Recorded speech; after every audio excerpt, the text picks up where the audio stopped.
पास जाते हैं ये देखने के लिए, पूछने के लिए कि हमारी लाइफ में ऐसा क्यों चल रहा है। और इसके साथ ही कभी कभी ऐसा होता है कि किसी के पास सही से अपना डेट ऑफ बर्थ या टाइम ऑफ बर्थ सही से नहीं होता। उस समय हम वहाँ पर प्रश्न लगाते हैं और प्रश्न ज़्यादा ऑथेंटिक होता है, क्योंकि कुछ ऐसे आंसर्स होते हैं जिनका एकदम बर्थ चार्ट से आंसर देना मुश्किल हो जाता है। जैसे कि कोई क्वेश्चन सिंपल हाँ या ना में होते हैं कि मैं ये जॉब में हूँ, मेरे को एक अच्छा ऑफर आ रहा है, मैं यहाँ जाऊँ या यहाँ पर रहूँ, या एकदम कोई बीमारी का क्वेश्चन है। कोई भी क्वेश्चन कभी कभी ऐसा होता है कि सिर्फ हमें यस एंड नो इन दो में ही आंसर देना होता है। तो वहाँ पर प्रश्न कुंडली जो होती है वो बहुत ही ऑथेंटिक होती है, बहुत ही स्ट्रिक्ट होती है। अब यहाँ पर कुछ लोग ये कहते हैं कि प्रश्न कुंडली कभी कभी सही आंसर नहीं देती। देखिए, मैं एक बात कहूँगी, ज्योतिषी गलत हो सकता है पर हमारा ज्योतिष कभी भी गलत नहीं हो सकता। ये हो सकता है कि ज्योतिषी को सही से वो कुंडली पढ़नी ना आई हो, या वो सही से नहीं बता पा रहा हो कि कैसे इसको देखना है। प्रश्न कुंडली में कुछ चीज़ें जो होती हैं वो बहुत ही इम्पोर्टेंट हैं, जिन्हें ध्यान में रखना बहुत ही ज़रूरी है। सबसे पहले जो भी कोई क्वेश्चन पूछने के लिए आया है, यानी कि क्वेरिस्ट, प्रश्नकर्ता, उसकी इंटेंशन क्लियर होनी चाहिए। उसे ये पता होना चाहिए कि वो क्या क्वेश्चन पूछ रहा है। और सेकंड थिंग, कभी भी ज्योतिष के सामने जाकर आपके मन में क्वेश्चन आ जाता है और आप कहते हैं कि आपको जैसे देखा मेरे मन में एक सवाल आया है, जरा एक प्रश्न कुंडली लगा दें, ये बिल्कुल गलत है। क्योंकि अगर आपको ज्योतिषी को देखकर आपके मन में क्वेश्चन आया तो कभी भी उसका आंसर जो है इतना एक्यूरेट नहीं होगा, वहाँ प्रेडिक्शन गलत हो सकती है। जब तक आपके मन में वो क्वेश्चन पहले से होना चाहिए, उसके लिए चाहे तो आप एस्ट्रोलॉजर के पास जाएं और चाहे आप उन्हें फ़ोन पे बात करें। मीन्स यहाँ पर प्रश्नकर्ता के लिए इंटेंशन जो है वो प्योर होनी चाहिए। अब मैं दूसरी बात करूँगी कि ज्योतिष जो कि क्वेश्चन देख रहा है उसकी भी इंटेंशन प्योर होनी चाहिए। वो शांत चित्त होना चाहिए जिस टाइम में क्वेश्चन किया है। ये नहीं कि वो एकदम थका हुआ है, तनाव में है, टेंशन में है और उस टाइम में आप कहें नहीं जी आपका मेरा एक क्वेश्चन लगा है। उस टाइम में जो एस्ट्रोलॉजर है वो पीस ऑफ माइंड में होना चाहिए, उसका एक बायस्ड नहीं होना चाहिए, जजमेंटल नहीं होना चाहिए, उसकी भी इंटेंशन उतनी ही क्लियर होनी चाहिए। उस समय जो है वो प्रश्न का अगर आंसर देता है तो वो बहुत ही उसकी अच्छे से प्रेडिक्शन होती है। अब यहाँ पर बात करते हैं साथ में और किन चीज़ों का ध्यान रखना चाहिए, क्योंकि प्रश्न कुंडली को लोग बहुत ही लाइटली लेते हैं।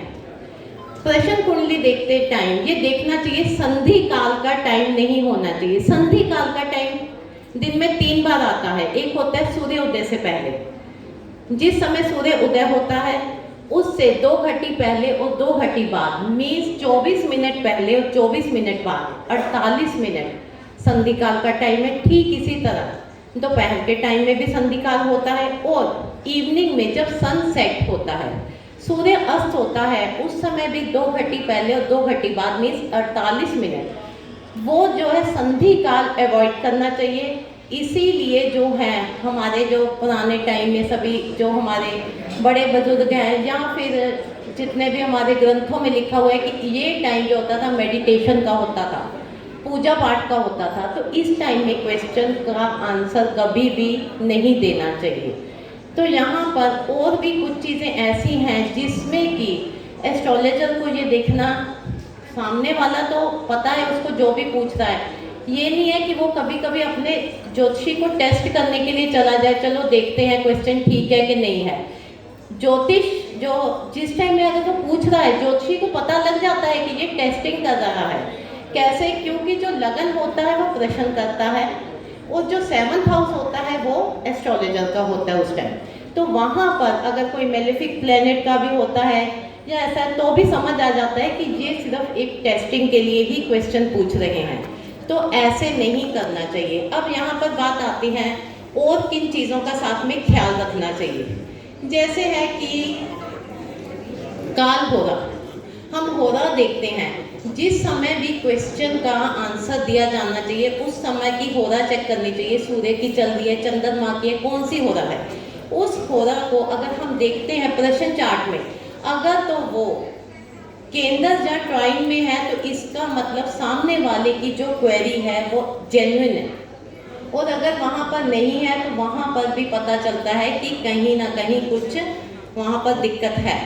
अब यहाँ बात आती है चंद्रमा के बल की भी। जिस समय चंद्रमा लिब्रा साइन में यानी कि तुला राशि में 15 डिग्री से ऊपर जाता है, यानी कि वो अपने नीचतम की ओर, जो उसकी नीच राशि है वृश्चिक राशि, उसकी तरफ जा रहा है 15 डिग्री तक। तुला राशि के 15 डिग्री से वृश्चिक राशि के 15 डिग्री तक उस समय जब चंद्रमा होता है, उस समय पर अवॉइड करें कि आंसर नहीं दे। कभी कभी प्रेडिक्शन जो होती है थोड़ा सा वो चेंज हो जाती है, उतनी एक्यूरेट नहीं होती। अब यहाँ पर बात करेंगे कि जैसे हमारे पास यहाँ भी बहुत अच्छे जैसे विद्वान है जो कि 1 मिनट भी फ्री नहीं होते हुए 2.5 दिन तो फ्री हो नहीं सकते हैं कि ये तो सोचेंगे नहीं। ठीक इसी तरह उसमें भी कुछ चीज़ें और बाकी का भी कर लेते हैं, वास्तु का हो गया या और चीज़ें। साथ में जब चंद्रमा 23 से 24 डिग्री में होता है उस टाइम में बीच में क्वेश्चन का आंसर दे सकते हैं, क्योंकि वो टाइम थोड़ा सा जैसे ठीक माना गया है कि उस टाइम में कर सकते हैं। तो इस तरह जो कुछ चीज़ें हैं कि लगन की डिग्री, अब जिस समय हम देखते हैं कि किसी ने क्वेश्चन किया है तो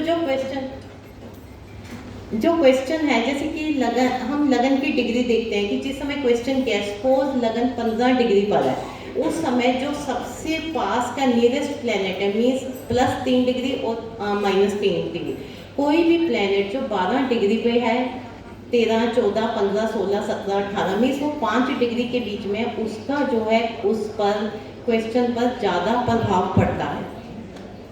हम यहाँ पर लगन का ये नेचर, लगन की नेचर देखना बहुत ज़रूरी हो जाता है कि लगन जो है वो जो है मूवेबल लगन है, लगन फिक्स्ड लगन है, या फिर लगन जो है वो डुअल है। जिस तरह का लगन होता है तो सामने वाले का आंसर के हिसाब से उसको वैसा ही, जैसा उसका क्वेश्चन होता है हम उसको वैसा ही आंसर बता पाते हैं। वो सब देखना ज़रूरी हो जाता है कि लगन शीर्षोदय है, लगन पृष्ठोदय है, या फिर लगन उभयोदय है। ये सब चीज़ें भी देखना बहुत ज़रूरी हो जाता है। सबसे ज़रूरी हो जाता है कि लगन में कोई भी ग्रह कंबस्ट तो नहीं है। अगर लगन में शनि ग्रह है जिस समय क्वेश्चन देख रहे हैं, तो इससे क्या होता है कि फल में देरी होती है, और यही शनि ग्रह अगर वक्री हो जाते हैं तो वहाँ पर हम डिनायल भी मान सकते हैं कि हो सकता है देरी तो है, ये भी हो सकता है कि वो सही से नहीं हो पाए। अब यहाँ पर कुछ चीज़ें साथ में और भी देखी जाती हैं, जैसे कि लगन चर है, सूर्य और चंद्रमा की क्या पोजीशन है। इसमें जैसे हम कहते हैं कि चर लगन, चर सूर्य, चर राशि शशि यदा तदा सिद्धि फलम नूनम वक्तव्यम गणकोते। मीन्स सूर्य भी चर राशि में है, चंद्रमा भी चर राशि में है, लगन भी चर राशि में है। अगर ये तीनों चीज़ें चर राशि में है तो ये कार्य सिद्धि करते हैं। मीन्स आपकी जो अभी पोजीशन है वो बहुत ही जल्दी चेंज होने वाली है। अगर किसी की बीमारी का क्वेश्चन है तो ये बहुत ही जल्दी चेंज होने वाला है। तो इस तरह हम यहाँ पर ये देखना बहुत ज़रूरी है कि लगन चर है, सूर्य जो है वो और चंद्रमा ये दोनों अगर स्थिर हैं तो कार्य थोड़ा देरी से होता है। लगन चर है, चंद्रमा चर है और सूर्य भी स्थिर है तो ये धन की वृद्धि के लिए होता है। इस तरह हमें हमारे पास 26-27 एंगल आ जाते हैं, सारे लगन को लेके, सारे चंद्रमा को लेके, सारे सूर्य को लेकर। पर अब यहाँ पर जैसे टाइम इतना नहीं है तो मैं सभी के बारे में उतनी चीज़ें तो नहीं बता पाऊँगी। सिंपल एक बात यहाँ पर मैं करना चाहती हूँ कि जैसे हमें प्रश्न के समय भाव से भावेश कितनी दूरी पर है ये देखना बहुत ज़रूरी है। जितनी दूरी पर है उतना ही टाइम लगता है वहाँ तक, मीन्स कि आपका क्वेश्चन कितनी जल्दी फुलफिल होगा। अगर लगन को लग्नेश, भाव को भावेश और इनका आपस में म्यूचुअल संबंध हो जाए या ये आपस में एक देख लें तो ये क्वेश्चन सिद्ध होगा ही। चाहे इसमें टाइम लगेगा, आपका क्वेश्चन मूवेबल है तो जल्दी हो जाएगा, अगर फिक्स्ड है तो उसको टाइम लगेगा, पर इसमें कार्य सिद्धि होगी ही। अब सिंपल मैं एक छोटा सा एग्जांपल देके शायद टाइम 2 मिनट ले लो, 2 मिनट। ओके, सिर्फ मैं 2 मिनट लेती हूँ कि जैसे सपोज हमारे पास एक बीमारी का क्वेश्चन है, कोई पूछता है कि मैं बीमार हूँ, मैं या ठीक हो जाऊँगा या नहीं। तो यहाँ पर हम ये देखते हैं कि लगन पर किसका प्रभाव है। अगर लगन में कोई भी मेलेफिक प्लेनेट का प्रभाव है, राहु केतु का, शनि का, मंगल का, तो लगन क्या है, वहाँ पर डॉक्टर को देखते हैं हम। तो मीन्स आपका डॉक्टर ठीक नहीं है, आपको वो चेंज करना है। अगर 10th हाउस में देखते हैं किसका प्रभाव है, 10th हाउस है पेशेंट की अपनी बीमारी को लेकर वो कितना सीरियस है। और 4th हाउस हम देखते हैं उसकी मेडिसिन ठीक चल रही है या नहीं चल रही।